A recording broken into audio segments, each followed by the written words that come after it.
was reading out of Acts chapter 17, and I do this constantly with her where, well, check this out. I've been doing this a long time. Actually, in Bible Bowl, we did the book of Acts. I pretty much had to memorize the book of Acts. And yet, there's a place where Paul in chapter 17 is talking specifically about where everybody came from. Now, if you go back to the beginning, you can find through Adam, the rib from Adam, the whole bit that's going on there, that it all came from one person. But Paul makes the statement, he's talking what's called the Areopagites. These were the people in Athens that were the hoi polloi of their day. They were the intellectual capital of the world. He's actually there on Areopagus, and he is talking and instructing the Areopagites. And he dumbed it down a little bit, as far as, because they, from a spiritual perspective, were not where they needed to be at all. But he made a statement, and he actually said there that from one man, God has created all human beings.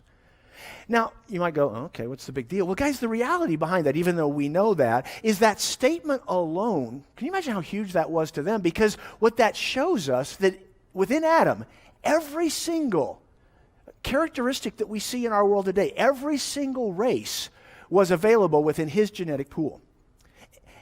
Now, the significance of that, therefore, is that there is no basis in the world for bigotry.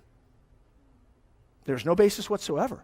Because we are not us and them, whoever us and them might be, but instead we are all from the same individual. We all have the same blood. That's why we have the ability with the transfusions and what's able to take place there.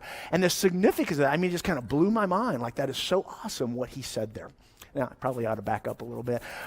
For all locations, I need to make sure you know this. Here at the Bridge, we do have, especially for those of you visiting, we have a seminar called Facts Behind the Faith, where we intellectually prove God, Jesus, and the Bible. I wanted to make sure I emphasize that because I just talked about Adam and Eve from the rib and things like that. And you'd be like, wait, you believe all that? And we really do. But we believe it based on fact, by provable fact.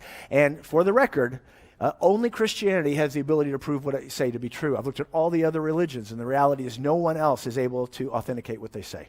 The reason that's important is I want to make sure you understand we're not just existentially accepting what we're saying, but we can actually prove it to be true, and that based on that, that's what gives us the confidence to step forward and do that. So anyway, yes, I learn new stuff all the time. I expect I will continue to kind of tie things together and be able to see things. And so it's pretty awesome. God's word is that deep, and to be able to help us with that.